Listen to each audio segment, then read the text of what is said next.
اسرائیل اور لبنان کے درمیان 40 برس کا سب سے بڑا سیاسی معاہدہ۔ کیا امریکہ ایک طرف ایران سے مذاکرات اور دوسری طرف ایران کے اتحادیوں کے خلاف منصوبہ بنا رہا ہے؟ ایران پر تھیوکریسی ریاست کا الزام۔ کیا امریکہ کی خارجہ پالیسی کا اصل مرکز بھی کیپٹلزم کی بقا کا تحفظ نہیں ہے؟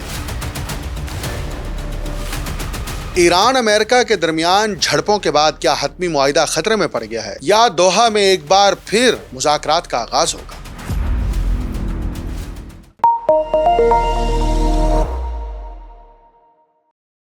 آپ دیکھ رہے ہیں untold story with doctor Akmal Soomro. Washington میں اس ہفتے اسرائیلی اور لبنانی حکومتوں کے درمیان مسلسل 4 روز تک جاری رہنے والے مذاکرات کو ایک مشترکہ اور واضح مقصد نے آگے بڑھایا۔ وہ مقصد کیا تھا؟ لبنان میں حزب اللہ اور ایران کے اثر و رسوخ کو کمزور کرنا۔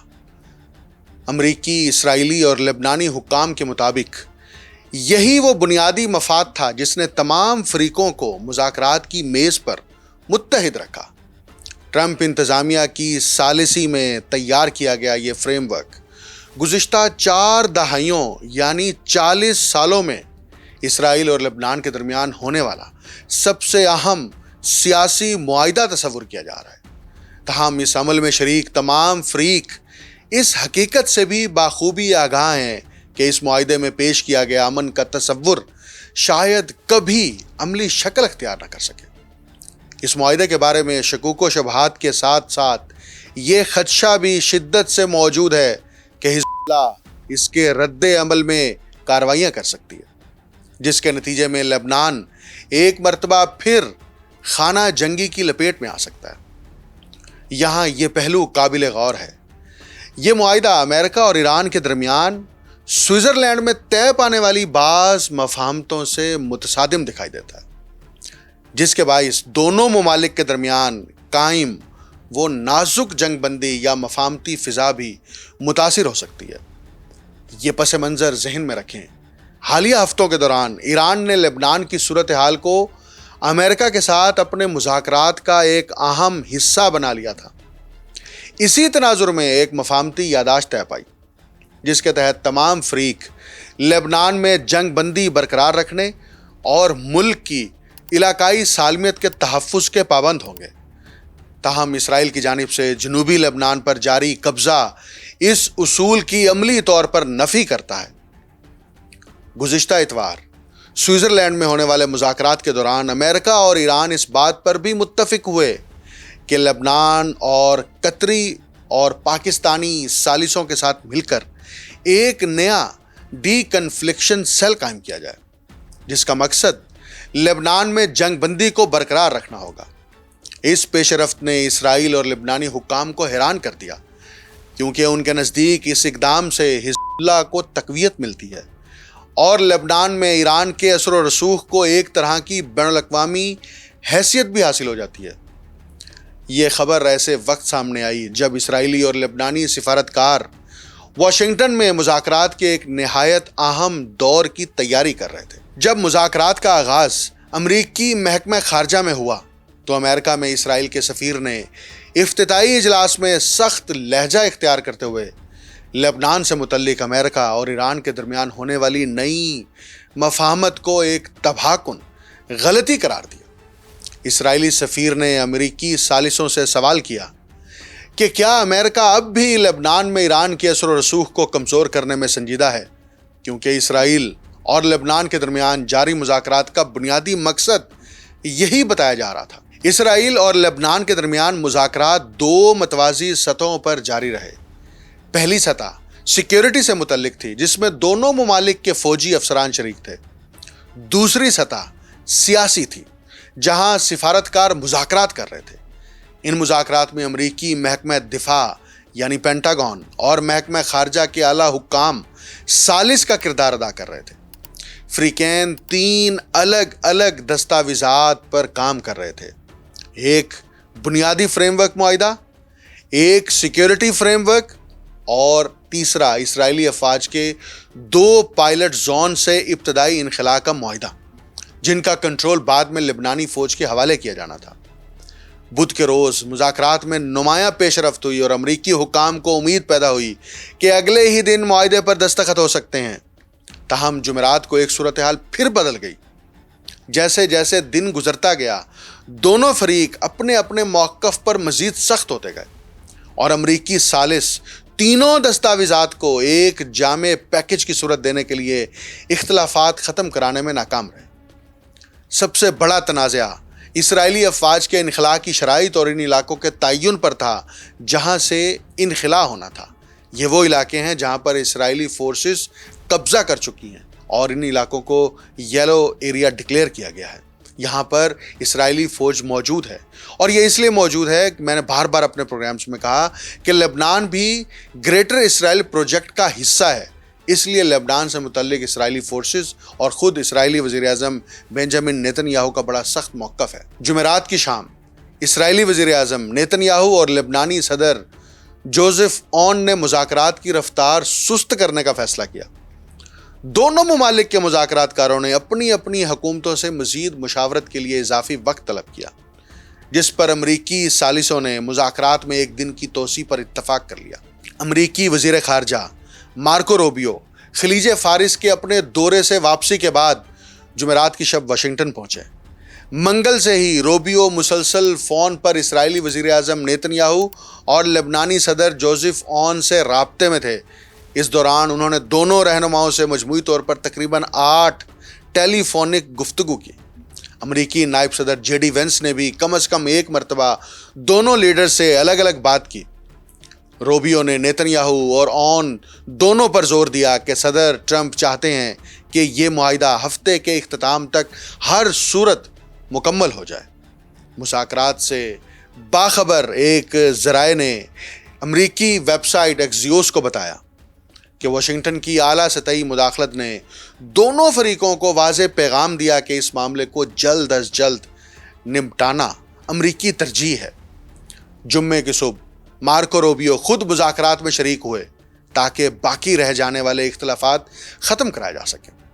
اس آخری مرحلے میں امریکہ کے چیف مذاکرات کار ڈین ہولر، لبنان میں امریکی سفیر مائیکل عیسیٰ، امریکی سینٹ کام کے میرینز کے commander lieutenant general Joseph clear field اور پینٹاگون کے حکام ڈینیل زیمرمین اور مائیکل ڈمینو بھی شریک تھے۔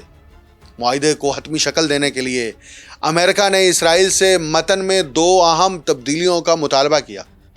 اسرائیلی فوج جنوبی لبنان کے ایک ایسے گاؤں سے انخلاء کرے جو اس وقت اس کے قبضے میں ہے، اور نمبر 2، معاہدے میں واضح طور پر درج کیا جائے کہ یہ انخلاء لبنان سے اسرائیلی افواج کی وسیع تر مرحلہ وار واپسی کا آغاز ہوگا۔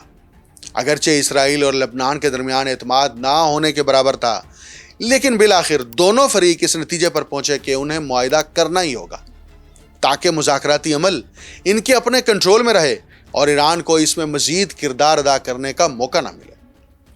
ہفتے کے روز بعد میں صدر ٹرمپ نے لبنانی صدر جوزف اون سے ٹیلی فون پر گفتگو کی اور معاہدہ طے پانے پر انہیں مبارکباد دی۔ لبنانی صدارتی دفتر کے مطابق ٹرمپ نے یقین دہانی کرائی کہ امریکہ معاہدے پر عمل درآمد کے لیے ہر ممکن تعاون فراہم کرے گا، لبنان کی خود مختاری کی حمایت کرے گا اور پورے لبنانی علاقے پر ریاستی عملداری قائم کرنے میں مدد دے گا۔ اس معاہدے کے ساتھ ساتھ ایک بات یہ بھی بالکل واضح ہے کہ امریکہ کی اشیر بات کی وجہ سے ہی اسرائیل لبنان کے اوپر حزب اللہ کا نام لے کر بار بار کارروائیاں کرتا رہا اور حزب اللہ پر کارروائیوں کی آڑ میں ہی لبنان کے علاقوں پر قبضہ کر لیا۔ اور یہ فوجی قبضہ ہے، یہ نہ صرف بین الاقوامی قوانین کی خلاف ورزی ہے بلکہ اقوام متحدہ کے قوانین کی بھی سنگین خلاف ورزی ہے، اور اس کا بنیادی مدعا یہ تھا کہ ایران جو ہے وہ حزب اللہ کی حمایت کرتا ہے اور اسرائیل اس بات کا خواہاں رہا ہے کہ وہ حزب اللہ کی طاقت کو توڑے۔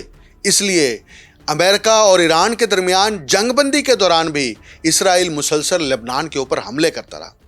یہی وجہ ہے کہ جب امریکہ اور ایران کے درمیان معاہدہ ہوا جس کو ہم میمورنڈم آف انڈرسٹینڈنگ کہہ رہے ہیں، اس میں یہ شک شامل کی گئی کہ اسرائیل لبنان پر حملہ نہیں کرے گا اور کسی بھی قسم کی جارحیت نہیں کی جائے گی، اور اس کا گارنٹر امریکہ خود بنا۔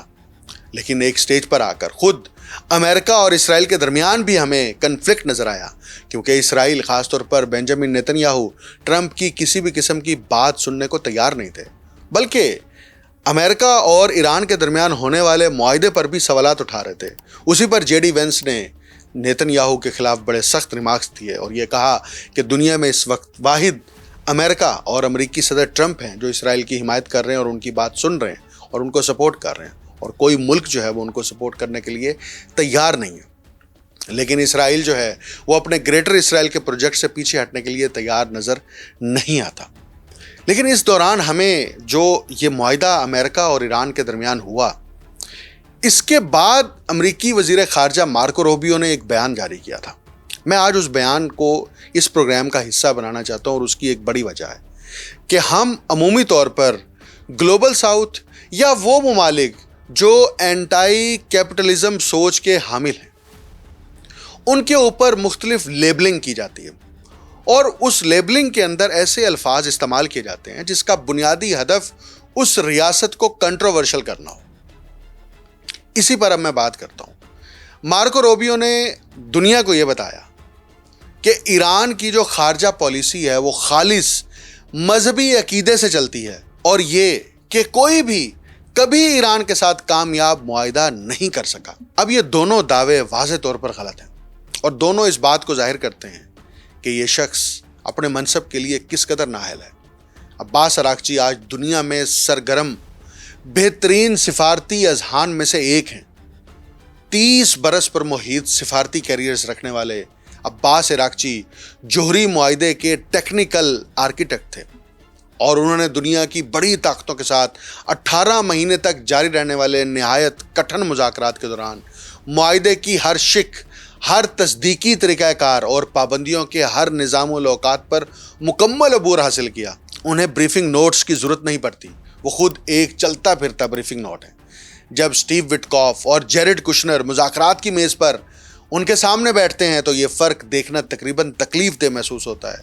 ایک طرف وہ شخص ہے جس نے 3 دہائیاں جوہری عدم پھیلاؤ، پابندیوں کے قوانین اور علاقائی سلامتی کے انتظامات کی باریکیوں کا مطالعہ کرتے ہوئے گزاری ہے، اور دوسری طرف نیو یارک کے 2 ریل اسٹیٹ کاروباری ہیں جو شاید سینٹریفیوج اور کسی دستاویز کے حاشیے میں لکھی گئی وضاحت کے درمیان فرق بھی نہ بتا سکیں۔ عباس اراغچی کو ہر تفصیل ازبر ہے، ٹیکنیکل خصوصیات، قانونی نظائر، سفارتی تاریخ، مذاکراتی ریڈ لائنز اور ان کے پس منظر میں موجود دلائل۔ اس کے برعکس ان کے امریکی ہم منصب عملاً موقع پر ہی باتیں گھڑتے نظر آتے رہے ہیں۔ یہ مذاکرات نہیں ہیں، یہ ایسے ہے جیسے کوئی پی ایچ ڈی کا ممتحن ان طلبہ کے سامنے بیٹھ جائے جنہوں نے نصاب ہی نہ پڑھا ہو۔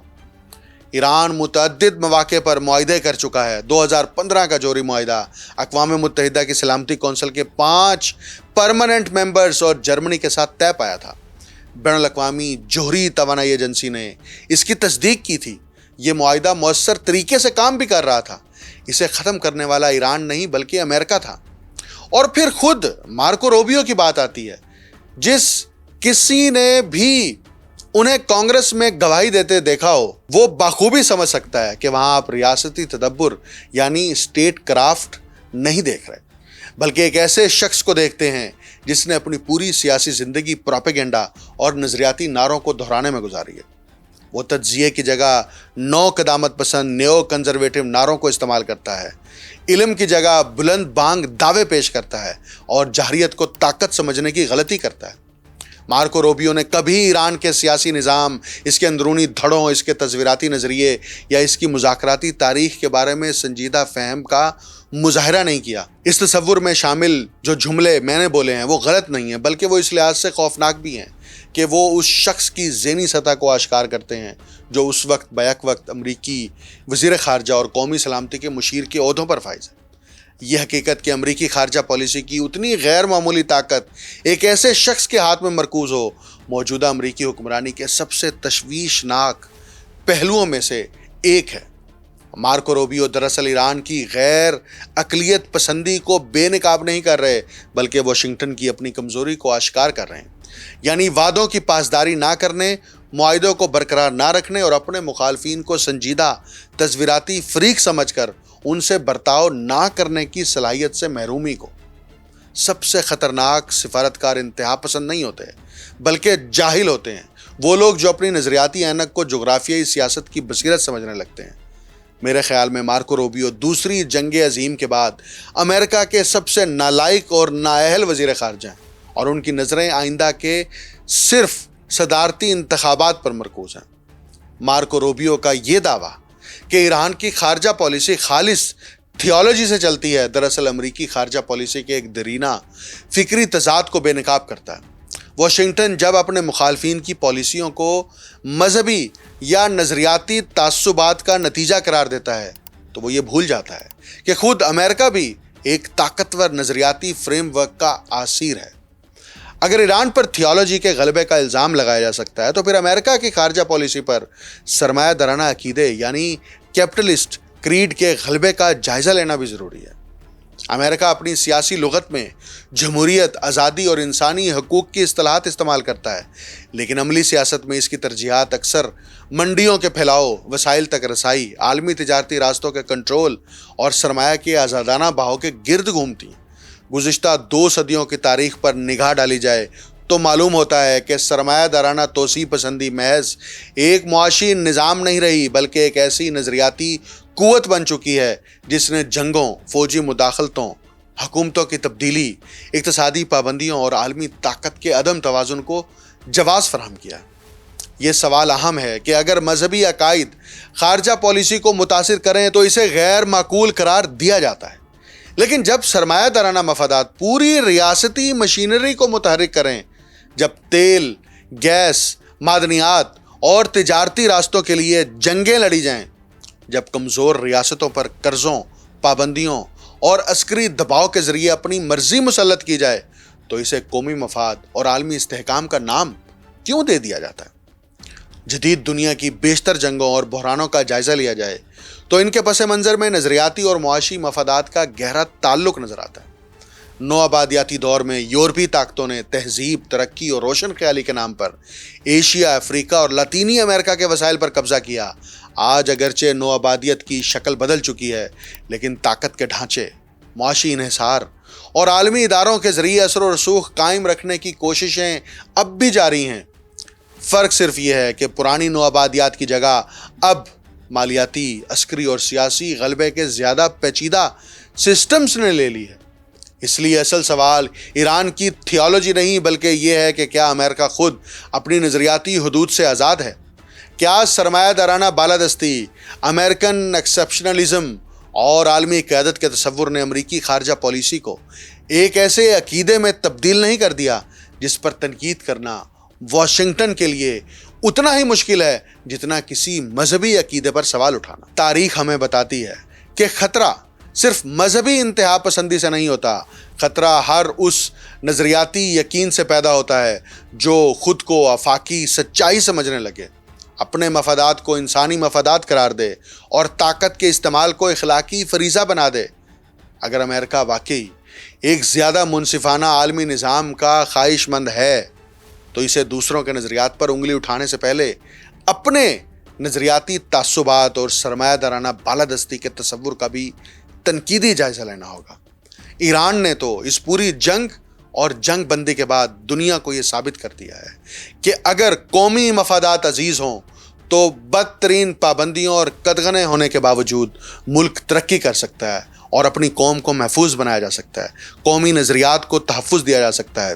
لیکن امریکہ ہر موقع پر ایکسپوز ہوا، معاہدہ کرنے سے لے کر معاہدے پر عمل درآمد اور پھر معاہدے کی سنگین ترین خلاف ورزیاں تک۔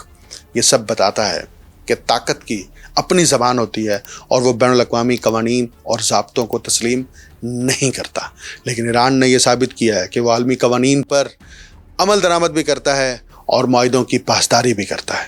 مجھے ڈاکٹر اکمل سومرو کو اجازت دیجیے۔ اللہ حافظ۔